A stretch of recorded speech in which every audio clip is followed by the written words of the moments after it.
Muy buenas tardes, estamos nuevamente en contacto a través de estas microclases. En esta oportunidad vamos a desarrollar la enfermedad hemolítica del recién nacido, que es un tema que corresponde al eje temático 2.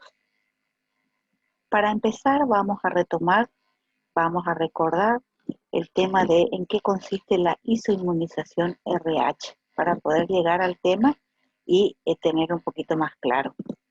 La isoinmunización RH es un proceso de síntesis de anticuerpos en respuesta a una acción antígena iniciada por el paso intravenoso, intramuscular o transplacentario de hematíes fetales RH positivos a la circulación sanguínea de la gestante.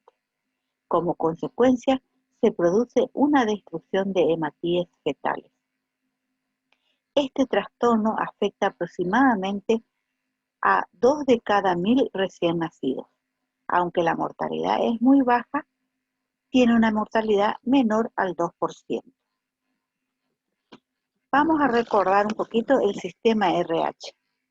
La producción de los antígenos RH depende de 3 genes cuyos losigénicos están localizados en el brazo corto del cromosoma 1. Aparecen en la 6ª semana de vida intrauterina sobre la superficie de los hematíes, y aunque se han descrito hasta 26 antígenos diferentes, el más frecuente e importante es el antígeno D. Este determinará el RH del individuo. Así, una persona con RH positivo presenta el antígeno D, y una persona con RH negativo está determinado por la ausencia del mismo, o sea, no tiene el antígeno D. Sistema ABO. Dos tercios de los casos de enfermedad hemolítica son debidos a incompatibilidad ABO.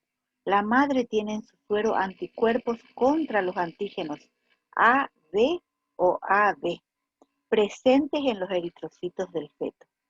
En general, sin embargo, la enfermedad hemolítica ABO es leve o moderada y no requiere exsanguíneo transfusión, y habitualmente su hiperbilirrubinemia se controla bien con fototerapia, o sea, cuando colocamos al recién nacido en luminoterapia. Siguiendo con el sistema ABO, existen otros grupos sanguíneos que pueden asociarse a esta enfermedad hemolítica. La presencia de anticuerpos a estos antígenos se pesquisa igualmente a través del COMS indirecto en la madre. La prueba de COMS indirecto en la madre es una prueba. Algunas madres son clasificadas como RH negativo y DU positivo. El factor DU es un D débil frecuentemente hallado en la raza negra. Genéticamente, la paciente DU positiva es RH positiva y no requiere profilaxis con gamma globulina anti-D. El sistema RH. Este sistema se compone de 6 genes, heredándose en grupos de 3, con herencia autosómica dominante. 3 de los genes son dominantes, que se lo conoce con la mayúscula C, D, I, E, y los 3 recesivos con minúscula C, D y E, siendo el más importante el gen D, que confiere al individuo la característica de ser RH positivo. Este puede ser homocigoto, DD, o heterocigoto, D mayúscula, D minúscula, mientras que los individuos RH negativos siempre son homocigotos, DD. Definiciones. Incompatibilidad RH. Se presenta en el 10% de todos los embarazos. 2 individuos son diferentes RH. Existe incompatibilidad materno-fetal aproximadamente en el 10% de la gestación. Isoinmunización RH. Proceso o enfermedad activa en el cual, sobre la base de una incompatibilidad RH, y tras el correspondiente estímulo antigénico, el sistema inmunocompetente formará anticuerpos específicos. Esto ocurre en el 5% de las gestaciones con incompatibilidad RH, 0,15 a 0,4% de todos los embarazos. Y acá entramos en el tema que realmente nos toca desarrollar. Enfermedad hemolítica perinatal o del recién nacido. Este trastorno, o sea, la enfermedad hemolítica del recién nacido o perinatal, es un cuadro hemolítico en el feto y recién nacido que se inicia durante la vida intrauterina, debido a los anticuerpos producidos en una isoinmunización.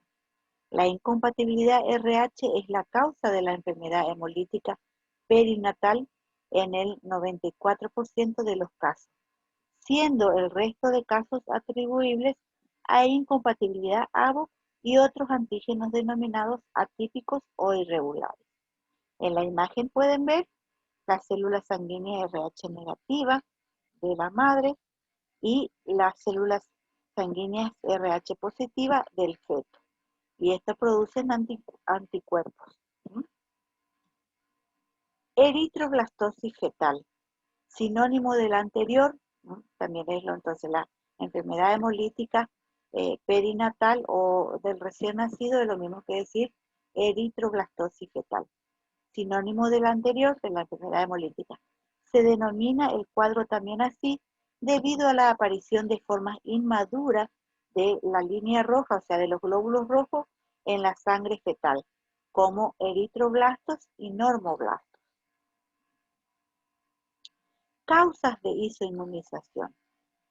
Básicamente la causa es hemorragia del feto hacia la madre, como ser pérdida temprana del embarazo, está entre un 3,5%, aborto del 6 al 20%, embarazo ectópico 5 a 8%, amniocentesis 4 a 11%, muestreos de vellosidades coriónicas 8 a 15%, cordocentesis un 30 al 50%, traumatismo anteparto, esto es variable, desprendimiento de la placenta normoinserta cuando la placenta es de implantación baja, descenso del feto también es variable, extracción manual de la placenta, variable, y la versión externa del útero también es variable.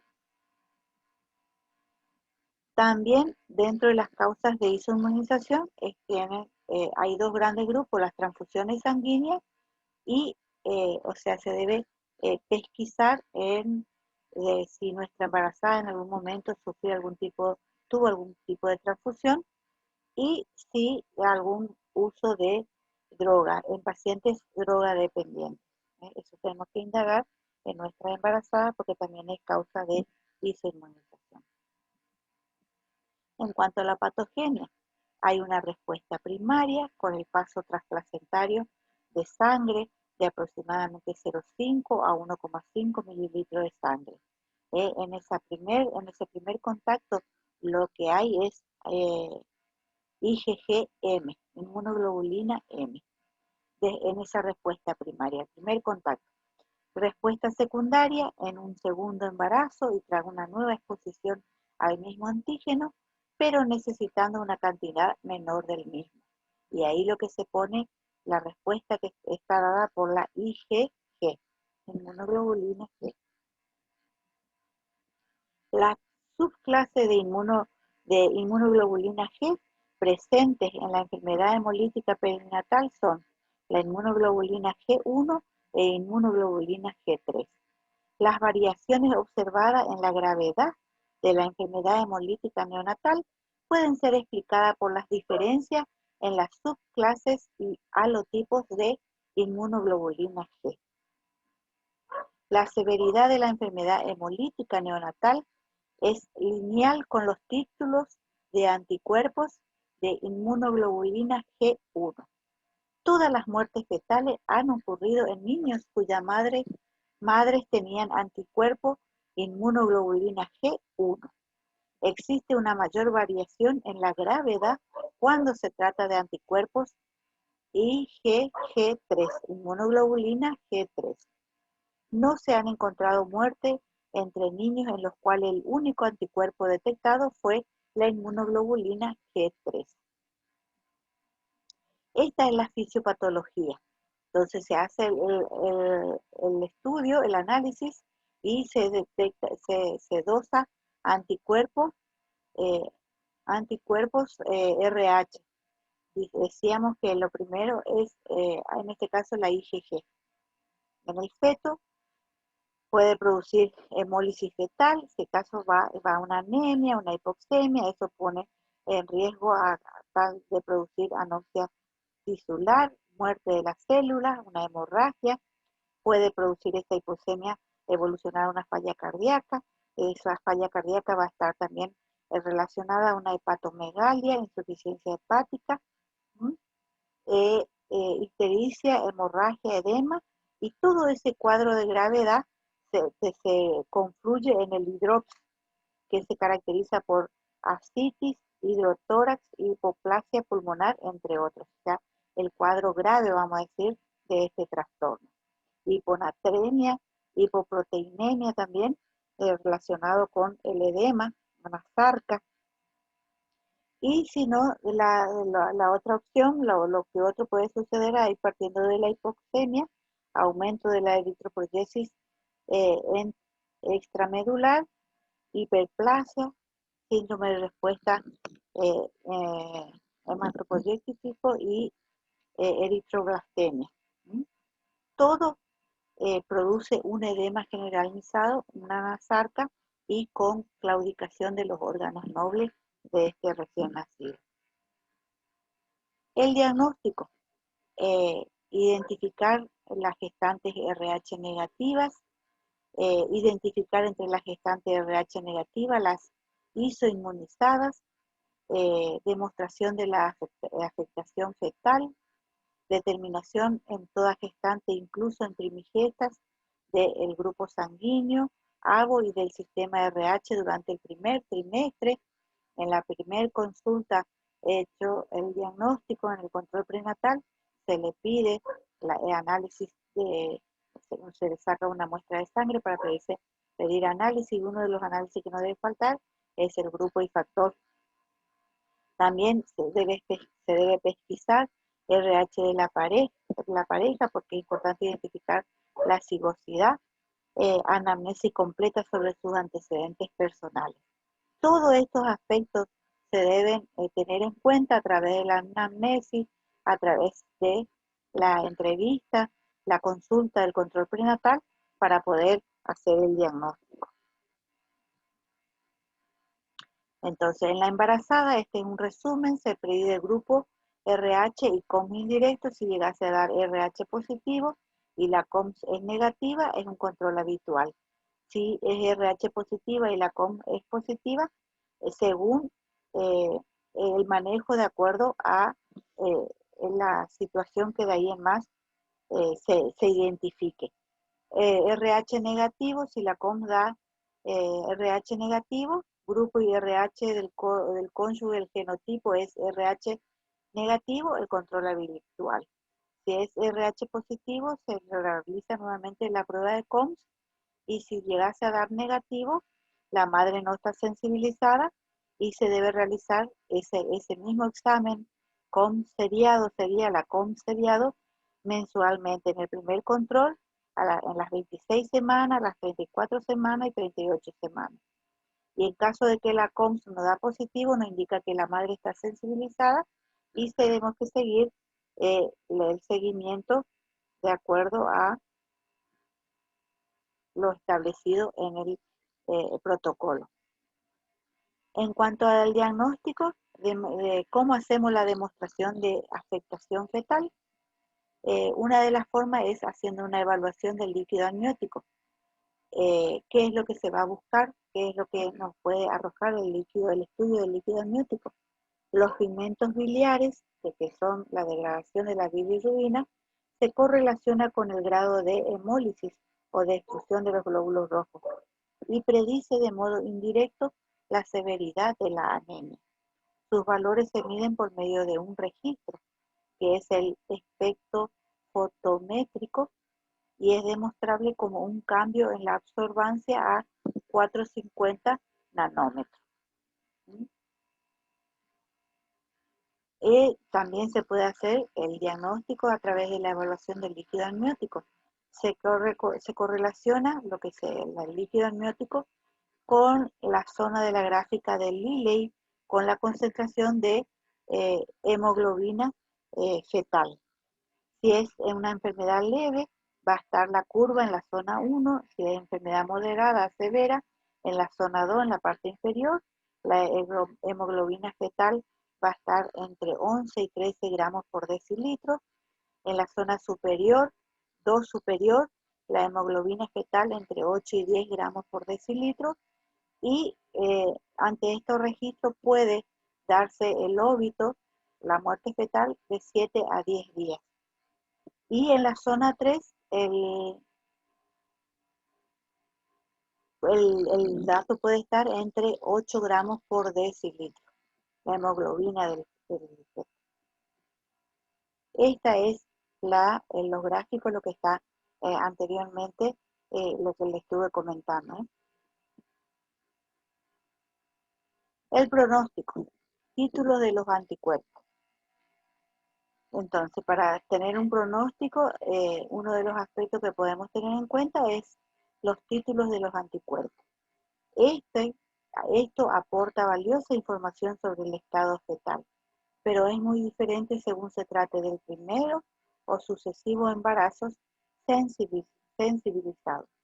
Un título crítico puede ser 1 en 16, un valor que arroje 1 en 16 de anticuerpos ya es un título crítico. Ese en cuanto a títulos de los anticuerpos. En cuanto a la espectrofotometría, que para ello tenemos la gráfica de Lilley. El tercero es el examen ecográfico. A través de la ecografía podemos detectar los signos de afectación fetal directos, como ser la presencia de ascitis, anasarca generalizado, que es el edema generalizado, derrame pericárdico, hepatoesplenomegalia, cardiomegalia, doble halocefálico, etc. Este es el feto que en la bibliografía ustedes van a encontrar con hidrops fetal. O también en forma indirecta a través de polihidramios, placentomegalia, incremento del diámetro del cordón umbilical, entre otros. El otro aspecto a tener en cuenta para el pronóstico es la funiculocentesis. Permite conocer la concentración de hemoglobina en la vena cava umbilical. En el feto normal es mayor a 11 gramos por decilitro, y cuando ese feto se encuentre moderadamente afectado va a estar entre 8 a 11 gramos por decilitro, y gravemente afectado cuando arroje un valor de menos de 8 gramos por decilitro. Esto es para tener en cuenta realmente, es una forma para saber cuando haciéndole la prueba de pacientes isoinmunizadas por factores RH sin antecedentes maternos y o perinatales. ¿Cómo sería el algoritmo para tomar las determinaciones? Pasamos. Es lo mismo. En cuanto al tratamiento, uno de los tratamientos es la transfusión intrauterina, indicada en general en fetos muy afectados en que la prematuridad atentaría contra su posibilidad de sobrevida, y en los que de no hacerse ese procedimiento morirían intraútero antes de las 34 semanas de gestación. Indicada específicamente en líquidos amnióticos que están ubicados en la zona B alta antes de las 30 semanas y en la zona C antes de las 34 semanas, o cuando le indican los valores de hematocrito, teniendo en cuenta el gráfico de Lilley. Transfusión intrauterina intraperitoneal es otro tratamiento. El cálculo de sangre a transfundir en la transfusión fetal intraperitoneal se obtiene haciendo este cálculo. Números de semana de gestación menos 20 multiplicado por 10. Eso nos dice cuánto es lo que le vamos a transfundir. Se transfunde a 10 mililitros en cada transfusión, monitorizando la frecuencia cardíaca fetal. Si hay ascitis, se aspira antes de la transfusión una cantidad igual al volumen de sangre que va a transfundirse. No se recomienda indicar este procedimiento antes de la semana 24. Transfusión 2. Transfusión intrauterina intravascular. Esta técnica puede indicarse desde las 20 semanas de gestación e incluso unas semanas antes. Consiste en la colocación de una aguja calibre 20 a 22 en el lumen de un vaso umbilical y transfundir a través del mismo la sangre necesaria para corregir el hematocrito fetal a niveles normales. También tenemos como tratamiento la profilaxis anti-RH. Consiste en la administración pasiva de un título alto de anticuerpos anti-RH en forma de plasma o de concentrados de gamma globulina. Previene casi sin excepción la inmunización de una madre RH negativa. La gamma globulina anti-D hoy utilizada es preparada a partir del plasma de donante RH negativo, hiperinmunizado y a partir de cultivos de tejido. La dosis estándar de inmunoglobulina RH es de 300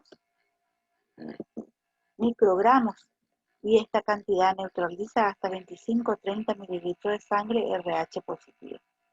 Por cada 25 a 30 mililitros de sangre fetal en la circulación materna, debe administrarse 300 microgramos de inmunoglobulina. Si durante el embarazo existe hemorragia transplacentaria importante, puede usarse hasta 600 microgramos de inmunoglobulina anti-D sin riesgo de hemólisis fetal significativa. Se deben administrar 300 microgramos de gamma globulina anti-D a toda mujer RH negativa con COMS indirecto negativo en los siguientes casos. Si tuvo parto de un hijo RH positivo, con prueba de COMS directa negativa entre las 24 y 72 horas postparto. A las 28 semanas de gestación en forma rutinaria, a las 32 semanas en forma optativa y a las 24 a 72 horas postparto si el recién nacido es RH positivo con COMS indirecto negativo. Si se omitió la administración de la gamma globulina 24 a 72 horas postparto, puede aún administrarse hasta 4 semanas después del parto. Si presenta un aborto o amenaza de aborto o un embarazo ectópico o mola, también debe administrarse la gamma globulina. Se deben administrar 300 microgramos de gamma globulina anti-D a toda mujer RH con COMS indirecto negativo en lo siguiente. Si se le practica amniocentesis, biopsia de vellosidades coriales o cordocentesis. La dosis administrada debe repetirse cada vez que se efectúe un nuevo procedimiento. Si se produce una hemorragia transplacentaria masiva, también se debe realizar. Y si existe metrorragia de la segunda mitad del embarazo. Todas estas situaciones indican la administración de la gamma globulina. Hasta aquí, a grandes rasgos, esta patología y agradecerle por su atención. Y ahí ustedes pueden ver en la imagen, este es un recién nacido con hidrops fetal. El edema, la anasarca, fíjense, generalizada y con todo lo que eso conlleva, como vieron, hepatoesplenomegalia, todo, la anemia, la hipoproteinemia que tiene, que es lo que hace que retenga líquido y la hiperbilirubinemia por la destrucción de los glóbulos rojos. Muchas gracias por su atención.